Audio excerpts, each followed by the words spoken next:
بسم الله الرحمن الرحيم الحمد لله رب العالمين والصلاة والسلام على أشرف الأنبياء والمرسلين على نبينا محمد وعلى آله وصحبه أجمعين. Assalamu alaikum wa rahmatullahi wa barakatuh. Welcome to another episode, appendix to our series on Islamic legal maxims, where we're looking at Islamic finance.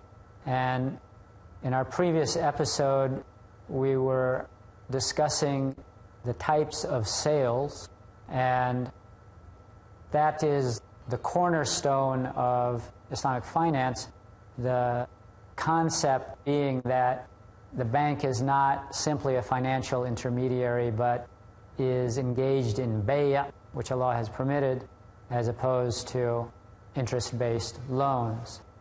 And in our discussion, we discussed at length in the Qawaid Fiqhiyya regarding the permissibility of a markup on a delayed payment sale.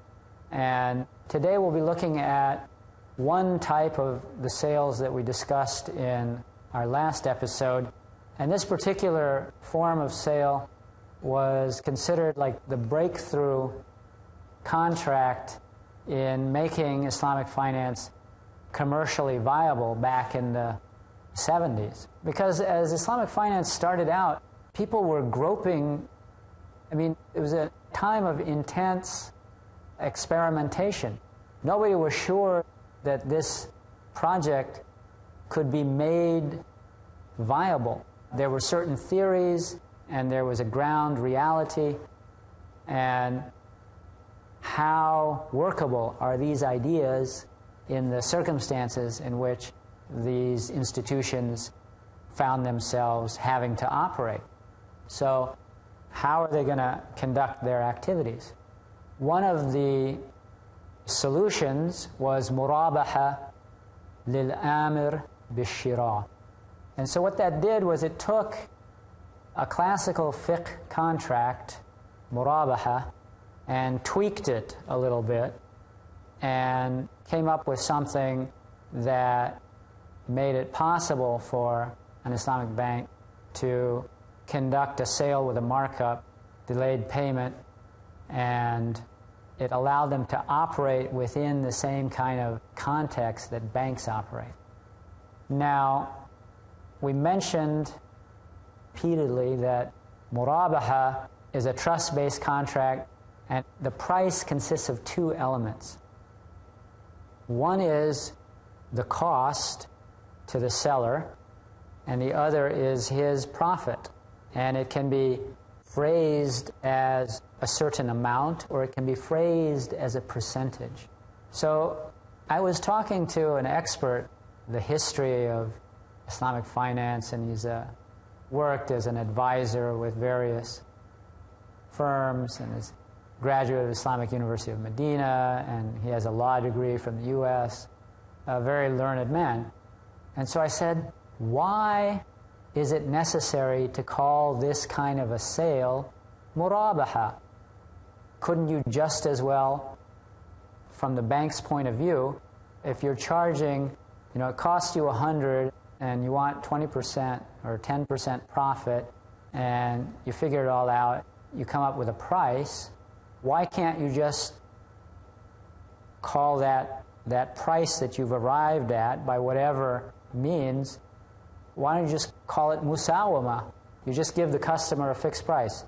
And he said the reason that they chose this format is because if you're running a bank, you have to fit into the regulatory structure of the banking system. Every country has rules by which banks operate. And so they look at principal and interest. And so for the Islamic bank, for them to be able to divide their transaction into a cost plus a profit meant that their accounting could be done in terms that were understandable to the regulators and would still be Sharia compliant. So, I mean, the critics say, well, it looks like a duck and it quacks like a duck and it walks like a duck, so it's a duck. But the response to that is, I heard this from Sheikh Taqi Uthmani. He said, a man has intercourse with a woman, and he has gone through a certain procedure where he approached her father and asked for permission to marry her. The father agreed. The woman also agreed, and he gave her a gift upon marriage. So, according to the Sharia, the relations between that man and that woman are recognized and lawful. Another man doesn't go to the woman's father. This woman is a prostitute. And he goes and he pays her some money and she agrees. And they have sexual relations. The act is the same here and there, but it's framed in a different context. One context makes it legal and the other makes it illegal. So the sale with a markup is recognized by the Sharia as lawful. Now, if someone were to say, well, what is the Sharia evidence for this kind of sale being lawful? The question then would be asked of that person, upon whom is the burden of proof here? The one who says it's lawful or the one who says it's unlawful?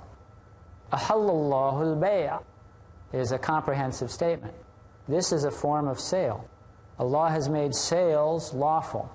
Murabaha is a sale, therefore it is lawful until proven otherwise. And the Prophet ﷺ, when he was laying down, outlining the prohibitions related to riba sales, he talked about certain categories that you can't exchange them except like for like and spot transaction. And then there's certain other categories. If the transaction is cross-category, then he said you can sell as you want as long as it's a spot transaction. And then when you get outside of those, then a delayed payment is lawful, and the amounts that are exchanged do not have to be the same. So he said when the categories differ, then sell as you wish. So here, one of the subject matters that's not allowed for Murabaha is gold and silver, or currency, because those are governed by the rules of sarf, currency exchange. And one of the rules for that is that the transaction must be concluded on the spot. So the way that Murabaha is structured is that it's a delayed payment sale. So anything other than sarf can be subject for. Anything other than exchanges of money can be structured as Murabaha. And it's also mentioned that there's specific instances of some of the Sahaba, they mention Uthman radiallahu anh, engaging in a sale of this type, and it was a matter of consensus down through the ages among jurists that Murabaha is lawful. And Murabaha can be conducted between individuals, or it can be conducted between corporations, it can involve governments, it can involve governmental institutions. So the areas of its application are wide. Now, we were saying earlier that there was a traditional classical fiqhi form of Murabaha that got tweaked when it was applied in Islamic finance. So what is the difference between that classical form and the current form? The classical form involved only two buyers, and it could be a spot transaction or it could be delayed. And normally what would happen is that the buyer walks into the store and he wants to purchase an item, and the man says, well, I paid 100 for it, I'll take 20 as a profit, give me 120. And if the buyer agrees, then they can conclude the sale. Or the seller could say, it cost me 100, I'll give it to you, pay me 150 after 1 year. And so both of those are okay. Now, the current form of Murabaha is called Murabaha lil-amir bishira, Murabaha for a purchase orderer. And so what that means is that a customer comes into the bank and he says, I want to buy this thing, I don't have enough money, I want you to buy it and then sell it to me. And so what that means right away is that there's going to be three parties involved in this overall transaction or arrangement, let's say, because it's an arrangement that consists of more than one transaction. Based upon the negotiations with the customer, which involve specifications of what exactly it is that the customer wants, and the price plus the markup, the cost of the item, plus the markup that the bank will charge, and the payment period, all of those things are discussed up front.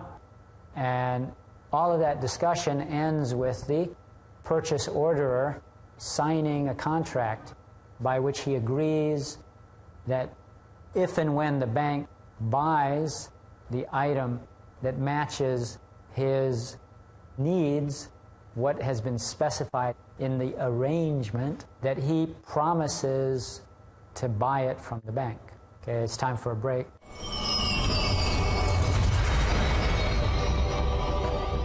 Assalamu alaikum wa rahmatullah, welcome back. So we're talking about the difference between classical Murabaha and the contemporary Murabaha lil-amr bil-shira that's become a feature of Islamic banking.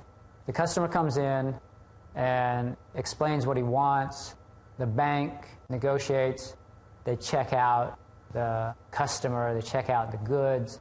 They check out the customer's ability to pay.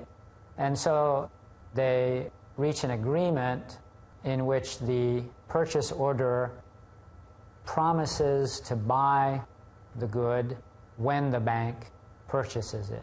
And so right now this is not a contract because the bank hasn't sold anything to the customer yet. And it's not allowed to sell that good to the customer because the Prophet ﷺ said, "La tabi' ma laysa 'indak." The bank doesn't own this good, so it's not allowed to sell it. So what is signed by the customer is not a contract. It's a promise that outlines certain issues which will have contractual weight if the bank does end up selling that good to that customer. So that's a preliminary agreement, which is not a contract. Now, the bank would turn around and find a seller that will sell that good. I mean, this has already been kind of worked out in the initial investigation, so the price is already known to the purchase orderer. So this preliminary investigation and negotiation gives the purchase orderer a pretty firm knowledge of what it is that he will be getting and what his obligations will be.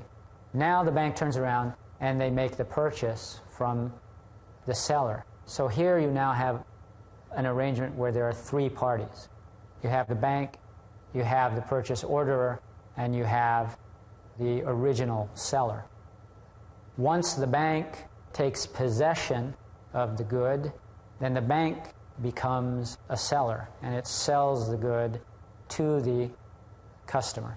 And this modern form of Murabaha is a three-way contract. Now, in an ordinary classical Murabaha, the seller faced the normal kind of market risk that any merchant faces. He bought the good not knowing if there would be a buyer. And so all of those risks of not being able to sell what the retail has purchased, and then the cost of storage and all of those things, those were the normal kind of risks and costs associated with classical Murabaha.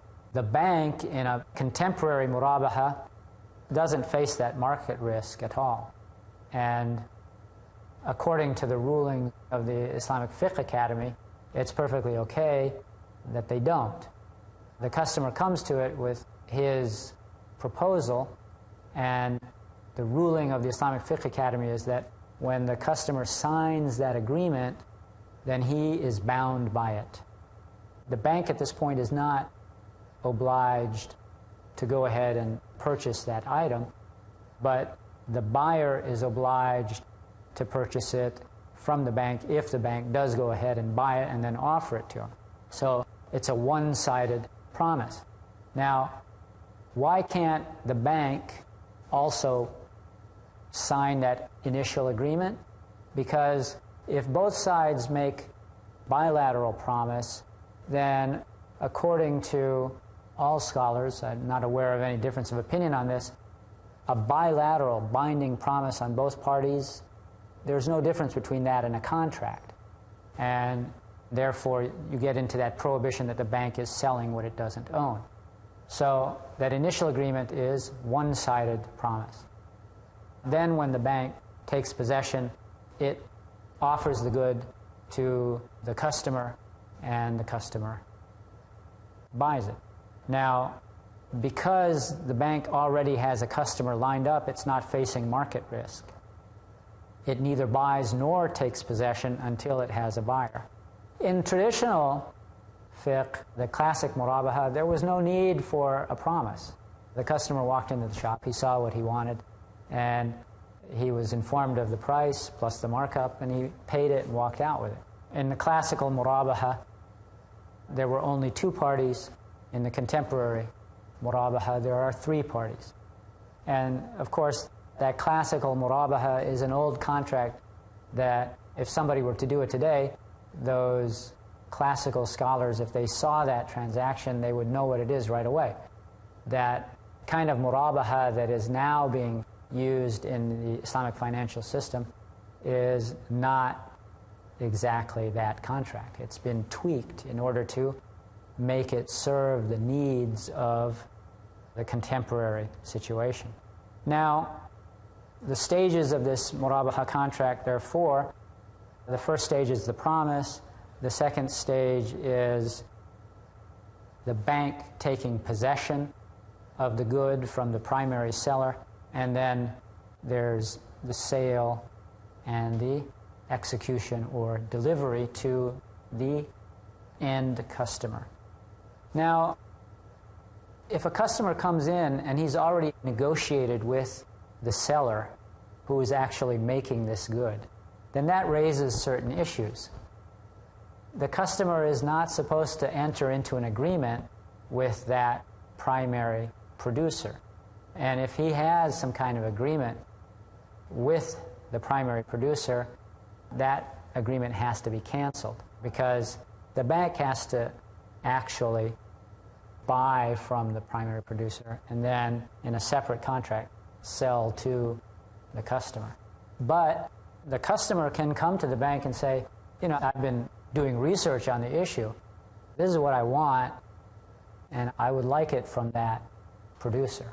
And the bank can agree to that or say, well, you know, what we agree to is to provide you with a good meeting these specifications, and the bank can refuse to deal with that particular seller that the customer was initially contacted.